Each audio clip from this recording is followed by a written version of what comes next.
Project చెరువు కింద నీళ్ళు తీసుకుంటే బంద్ చేసినాం, నీటి తీరువ రద్దు చేసినాం. అట్లా ఎన్నో సదుపాయాలు చేసుకున్నాం. రైతులు బాగా జరుగుతుండే. అప్పుడప్పుడు ఏమవుతుంది, కొన్ని దుష్ట దినాలు వస్తాయి, చెడు గడియలు వస్తాయి. మనోళ్ళు కూడా అలవోకగా ఓట్లేసారు. మీరు గొప్పలే, మీరు మాణిక్యరావు గెలిపించారు. కొన్ని నియోజకవర్గాలలో అత్యాశకు పోయి నేను చెప్పిన కూడా అప్పుడు మంది మాటలు పట్టుకొని మారమానం పోతే మళ్ళీ వచ్చే వరకు ఇల్లు కాలిపోతారు. వీళ్ళని నమ్మితే అమాంతం మింగుతారు, మోసపోతాం. రైతు బంధుకు రామరామ అంటారు, దళిత బంధుకు జైబీ అంటారు. వీళ్ళు ముంచుతారా నాయన అని చెప్పిన ఆయన వాడు తులం బంగారం ఇస్తా, నీకు ఏంటి, నీకు బంగారం వడ్డానం పెడతాను కానీ ఆయన నమ్మి ఏమో మీన్ సంగతి ఎంతో చూద్దామని ఆయనతో వేసారు. వేసింది ఇరుకపోయారు, బాయిలో పడ్డారు, అయిపోయాయి. ఉన్నాయి అన్ని వీకే. మళ్ళీ మొదటికి వచ్చానా కైలాస మాడలో పెద్ద పంపించినట్టు అయింది మళ్ళీ. అంతే కదా, ఆలోచన లేకుండా ఎటు పడితే అటు ఎవడో ఏదో చెప్తే నమ్మి ఓట్లేస్తే ఏమైంది అనేది ఒక మంచి గుణపాఠం ఇది తెలంగాణ. గ్యారంటీగా మంచిగా సంసారం జరుగుతుంది. జర తువ్వకచ్చినాం, రైతులు ఇంత ముఖం తెలివైతుండ్రి, ఇంత బాకీలు కట్టుకుంటుండ్రి. ఎంతోమంది పాపం సిటీలు వేసుకుందరు, ఏదో వేసుకుందరు. రైతు బంధు పైసలు పడితే ఎంత సంతోషం ఉంటుండే. ఆయన పోయిన గంగలు గడిచిపోయింది. ఇప్పుడు వాడు ఇతడో ఏడో భగవంతుని కనుక ఇచ్చినా కూడా మోసం. ఏదో మళ్ళీ ఎలక్షన్ కోసం దానికోసం చేస్తారు తప్ప కడుపు నిండా ప్రేమ ఇచ్చేది ఇట్లే ఉంటుందా? సర్పంచ్ ఎలక్షన్ పెట్టింది సార్. మనం ఉన్నప్పుడు కరోనా వచ్చింది. కరోనా వస్తే కూడా నేను రైతు బంధు ఆపలే. కరోనా వచ్చి రాష్ట్రానికి రూపాయి ఆదాయం రాకపోయినా 4-5 మంచి స్కీములు తెచ్చి వాళ్ళకి కాపాడుకున్నాం. గౌరవంగా బతికింది రైతులు. బీమా వచ్చినండి, రైతు బీమా పెడితే ఎంతమందికి సాయం జరిగింది. గుంట భూమి ఉన్న కూడా మంచిగా సాయం జరిగింది. చిన్న రైతు కూడా సాయం జరిగింది. అట్లా అందరికి మనం గొర్రెల కాపలకు గొర్రెలు వేయడం కానీ, చేప పిల్లలు కానీ, అనేక రకాల అన్ని వర్గాల ప్రజలను ఎట్లా ఆదుకోని అట్లా ఆదుకున్నాం. మా తెలంగాణ కదా మేము తెచ్చుకున్నాం కష్టపడి. మా వాళ్ళందరూ పైకి రావాలి. కాంగ్రెస్ గవర్నర్ ముస్లింలో ఓట్లేసుకుని తప్ప ముస్లింలకు మనం చేసిందా? ఇమాం మౌజాన్లకు మన జీతం ఇచ్చిందా? మనం వచ్చినాకనే ఫస్ట్ టైం వాళ్ళని గుర్తించి వాళ్ళని గౌరవించుకున్నాం. ముస్లిం మైనార్టీ పిల్లలకు, మన గిరిజన పిల్లలకు, మన ఎస్సీ పిల్లలకు, మన బీసీ పిల్లలకు ఎంత మంచి రెసిడెన్షియల్ స్కూల్ పెట్టుకున్నాం. అందరినీ కూడా ముందు తీసుకుపోవాలి.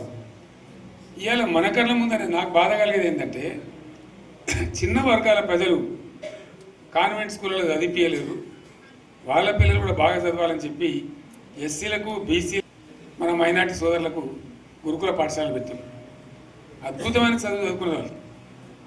ఇవాళ మొత్తం రోజు బడి పిల్లలు విషాహారము, కడుపు నొచ్చుడు, బాధపడు, పురుగులు అన్నం పెట్టుడు. పిల్లలు వెళ్ళిపోతున్నారు, ఆ స్కూళ్ళ నుంచి ఇళ్ళకి వెళ్ళిపోతున్నారు. తల్లిదండ్రులు కూడా భయపడి తీసుకుపోతున్నారు. ఏం ఘోరం ఇది, నాకు అర్థం కాదు. మళ్ళీ ఇది చేసినాడు కూడా ఇప్పుడు మళ్ళీ అదే కాంగ్రెస్ పార్టీ. అంతేనా? మళ్ళీ పాత కాంగ్రెస్ మోపోయింది, మళ్ళీ కరెంటు కోతలు మోపోయినాయి.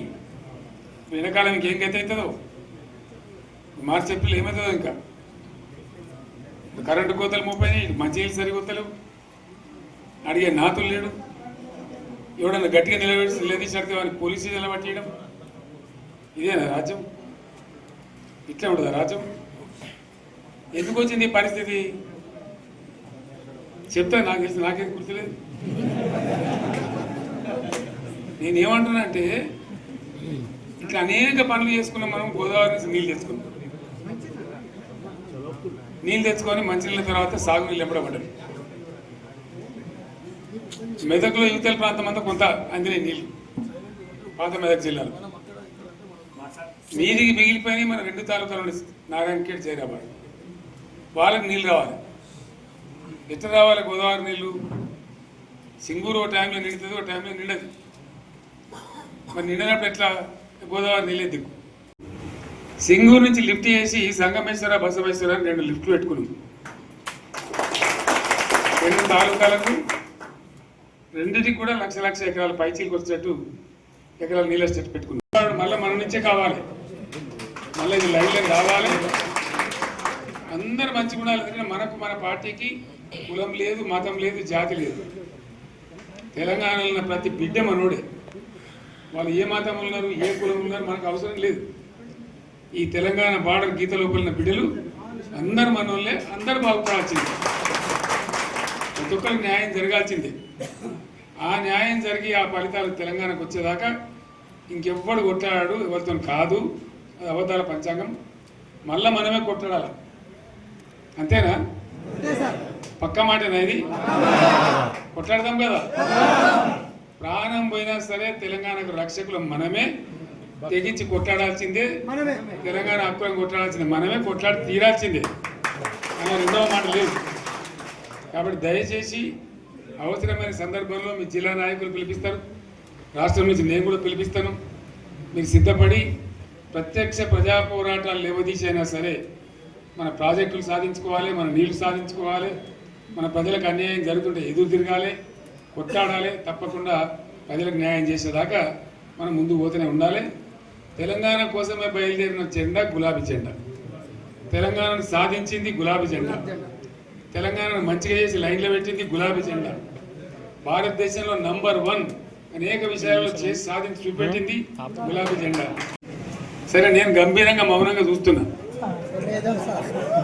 నేను కొడితే వట్టి కొట్టు నాకు అలవాట్లేదు కదా.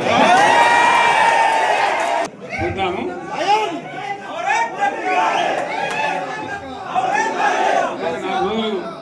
కానీ అన్నట్టుగా నేను చూస్తా ఉన్నా. కానీ మనోళ్ళందరూ కూడా ప్రతిపాదిస్తుంది ఏంటంటే, 1 సంవత్సరం జరిగిపోయింది. సంగమేశ్వర ఆన్నే పన్నది, బసవేశ్వర ఆన్నే పన్నది, పాలమూరు ఉత్పత్తుల పథకం ఆన్నే పన్నది, కాళేశ్వరం అట్లా ఎండబెడుతున్నారు. ఇవన్నీ అన్యాయాలని. కాబట్టి ఫిబ్రవరి నెలాఖరులో ఒక పెద్ద బహిరంగ సభ పెట్టాలి. మీరు కథ చూడాలి. జరుగుతూ ఉంది. కాబట్టి మీరు కూడా పెద్ద ఎత్తున దయచేసి ఆ సభకు కదిలి రావాలి. దూరమే ఉండదు. ఆ రకంగా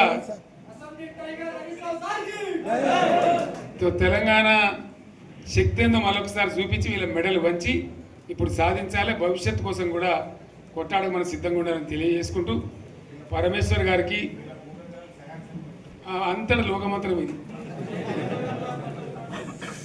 ₹1 కోటి భూమి ఇప్పుడు 50 లక్షలు కట్టలేదు.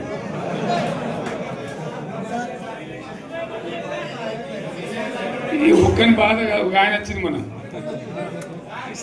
ఒక ఆయన ఒక 10 మంది వచ్చారు హైదరాబాద్కి. అందులోకి 2 ముస్లిం సోదరులు వచ్చారు. साहब सोब तबाह हो गया, इफलासी मुफलासी बच्चों क्या दबे होगा। तुम्हारा क्या हुआ बहन, तुम्हारा क्या हुआ, तुम हैदराबाद में तुम लोग हैं। मेरा कारोबार है साहब, मेरा छोटा मोटा कारोबार है, होटल भी है, 70% गिर गया है वो। हर कोई पूछ रहे, हर कोई केसीआर को याद कर रहा है सामान। వాళ్ళు మాట్లాడుతున్నారు. ఎక్కడ ప్రతి ఒక్కరు భూముల ధరలు పోయినాయి, మందు పోయినాయి, మసాలా అన్ని పోయినాయి. ఇంత మంచిగా 4 ఎకరాల రైతు నేను 4 కోట్ల ఆశంగా అనుకుంటుండే.